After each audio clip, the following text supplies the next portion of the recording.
Hi guys, welcome back to my channel. So today's set is a full set of Gel-X extensions. This is a new client of mine. She's not had Gel-X extensions before, and she had acrylics very long time ago, and she hasn't had any nails since then. My prep is always the same, by the way. I never really change anything up. So I was just pushing back the cuticles, and then I go in with my fine cuticle drill bit. Always do this just to clean up any dead skin that's left on the nail plate.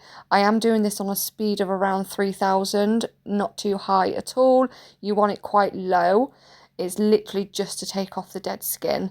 And I go all along each side of the nails, on the left hand side first. I just find it easier to do that, and then I go down the left hand side of each nail afterwards. I just find it easier than pressing reverse and forward and all that sort of stuff at each nail. Just makes more sense to me.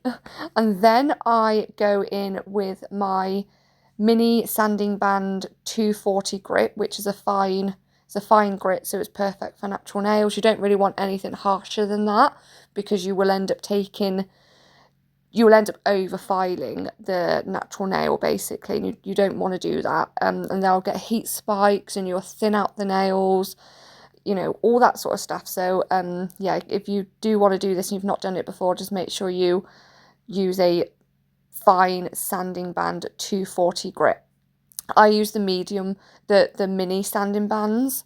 They're so much better than the big ones. A big sanding band for my clients' nails would have been fine, but they're just the smaller ones. You can just get into like little crevices and things. Yeah, so I do all that. I do shape some of the nails up. Some of them are obviously longer than others, so I don't touch the shorter nails. There's not really much I can do with them because they're short. Don't really need to do anything with those, but I do shape up the nails that are slightly longer. So I will let you watch this and I'll be back.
So that is the filing and the cuticle work all done. I'm just wiping over with a little bit of acetone just to help it. Do you know what? Acetone actually dehydrates the nails as well. So you don't actually need to use dehydrator, but I still do. But I always wipe over with acetone or alcohol just to get rid of the little dusty bits. Then I'm going in with my Model Ones dehydrator and primer all over the natural nail. If you're using tips, like half whale tips, then you put the tips on first and then you go in with your dehydrator and primer just on the natural nail that's exposed. I did have somebody else ask me, so I just thought I'd mention it. These are soft gel tips. I don't use plastic. You don't want to be using plastic if you're doing a Gel-X extension type of set. Always use soft gel. So I'm just sizing up her nails, and you want to make sure you're sizing up sidewall to sidewall, which means side of her nail to the other side of her nail. You don't want to be pushing down like really, really hard, because if you're pushing down, that means you're forcing that nail tip to fit, and it's going to pinch your client's nail bed. And trust me, I've done it to myself because I ran out of a tip and I was like, this one will do. And when I had to take my nails off within like 2 days. Well, that one I did anyway, because it was just pinching. It was so painful. Yeah, so if you do that and it's like, oh, it's a little bit too small, I'm having to push down, but then the next size is too big, go for the bigger one and just file the sides to fit the nail. Always go for the next size up. It doesn't matter if it's too big, because you can fix that by filing it. So these 4 cover tips aren't like etched on the inside, so I always go in with my sanding band and just rough up the inside. Just helps with a bit more grip, makes them last longer. And then I'm using my Model Ones nail glue gel. Love this stuff. I've been using this for over a year. Honestly, no issues whatsoever. And I always just put it in the well of the nail. So I don't know if you can see, I don't even know if I showed it on camera, I probably didn't. So where the cuticle bit is on the fake tip, I put it just there. I don't put it all inside the nail, and then I'm holding the tip at the cuticle and then I push down, so that gel starts coming past the natural nail tip. That's what you want. So then that way it pushes out any air bubbles. You don't want any air bubbles in there because it's just going to cause lifting. So yeah, that's how I do it. And I always flash cure literally just for a few seconds just to hold it there. And once all the nail tips are on and done, I then go in with my big lamp. As you all know, I mention it all the time. It's Kirsty Meakin. Love it. So good. And cure it for a further 60 seconds to make sure it's fully cured. Honestly, you don't want to be leaving that not fully cured, because your client will end up getting an allergy and they won't be able to have anything on their nails. So just make sure you're fully curing. So those have been fully cured in my big LED lamp.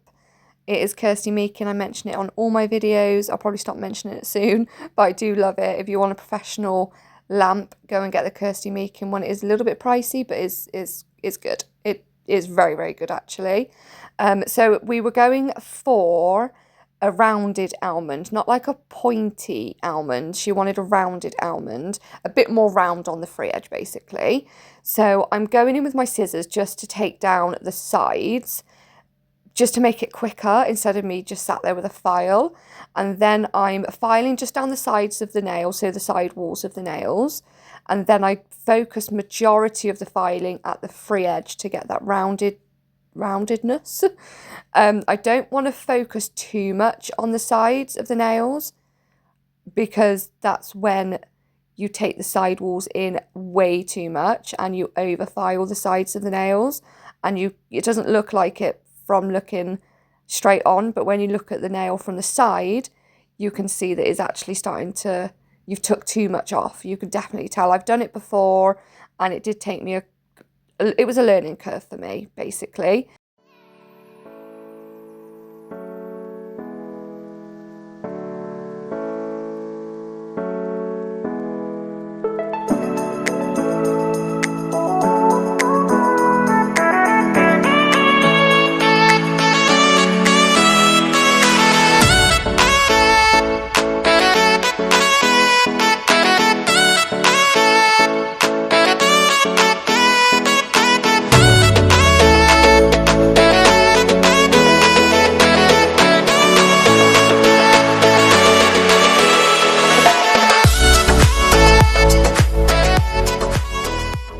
So I have filed and shaped those nails to how she wanted. I do always check with my clients to make sure the shape is okay, and if they want them more pointy or more rounded, then I that's why you always want to make sure, because the amount of times I've not checked with them and then at the end they're like, oh, they're not very like stiletto-y as I wanted, and it's like, oh my god, I've already put the gel polish on top. Yeah, so I have to remind myself to just check with the clients. So I'm going in with a fine, this is a fine, it's not a sanding band, drill bit, just around that cuticle. So I am just going softly. It is a fine one, so it's absolutely fine. It's not gonna, you know, cut them or anything like that, as long as you're staying where you should be. So doing this, I'm just sealing in the gel extension nail, just making it nice and flush to the natural nail. So, and then I do always use a little bit of acetone around the cuticle area to melt that nail, so it's nice and as flush as it possibly can be to the natural nail. That's what I was trying to say. So my client, for some reason, I always reinforce gel-X extensions with Builder Gel. I always do that. Or I just do like a rubber base. If they find a colour and it's like a rubber base, then I don't bother reinforcing them. I just go in with the rubber base colour because it's very similar to Builder Gel anyway. It's still nice and thick. I'm just buffing over the nails here. But she didn't want anything else on top of the nail, because she said when she's had gel extensions, so not gel-X extensions, but she's had gel extensions before, which I don't do. And she said that they used Builder Gel and they ended up really, really fat. So she didn't want Builder Gel on the nails. And I was like, that's absolutely fine, but it's just to reinforce them. Not that they really need it, because I always go in with like 2 coats of my colour and, you know, all that sort of stuff, and then my top coat. So they don't really need it, but I just do it just because they look better. But she was adamant she didn't want it, just because she doesn't want to be going away with fat nails. But she absolutely loved them. She loved the shape. They were exactly how she wanted them. So I said that was absolutely fine. So then I just went straight in with the gel polish, which I've never done that. I've never gone in with just a gel polish. I always use Builder Gel or a rubber base, just because it looks better. They don't look so flat.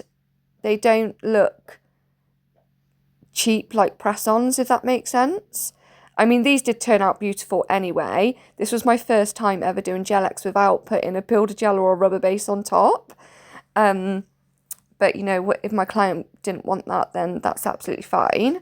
So I'm going in with this gorgeous baby pink colour, and then we do some little like flower dots on the ring finger, and we just done it on the ring finger, and then on the pinky finger we did like a faded glitter kind of ombre, I want to say. I wouldn't really call it ombre, it's just a glitter fade at the free edge of the nail, on the index finger. So with this colour I go in with 2 coats. I always do 2 coats, even if it's like ridiculously pigmented, I will still do 2 coats. I've always done that. Curing in between, I cure the first coat just for 30 seconds. I always make sure I put it on nice and thinly, and then I go in with my second coat. Once I've done that, I cure that for 60 seconds.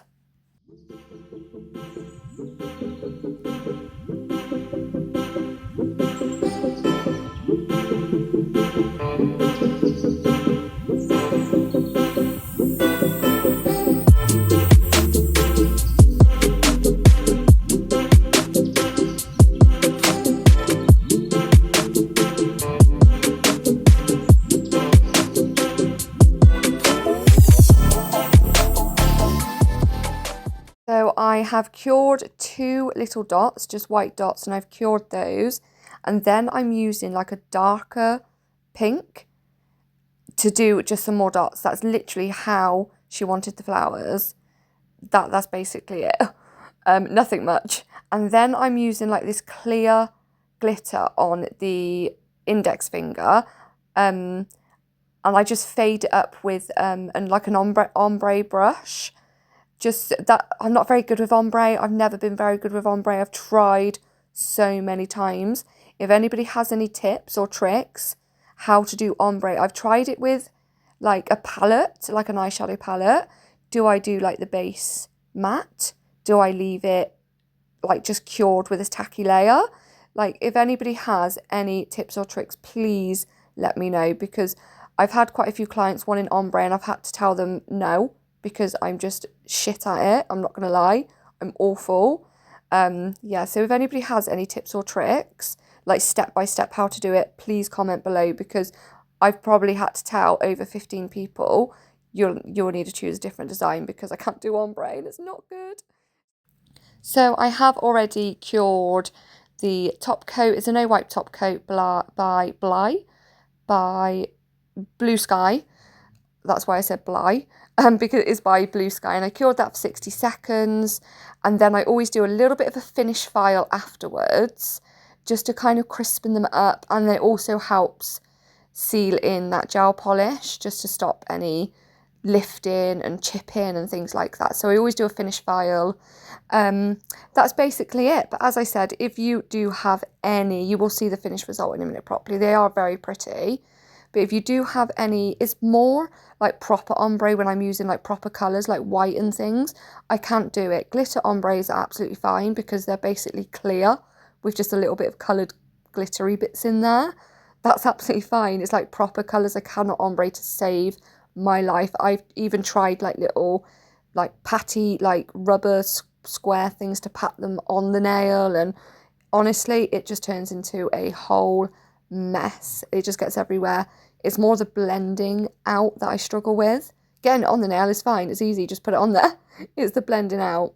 But my client was so happy with them, which I was really, really pleased with. Like, look how cute they are. They're lovely. She does have quite wide nail beds, so it was a bit of a struggle. But let me know what you think, and I'll see you in my next video. Bye!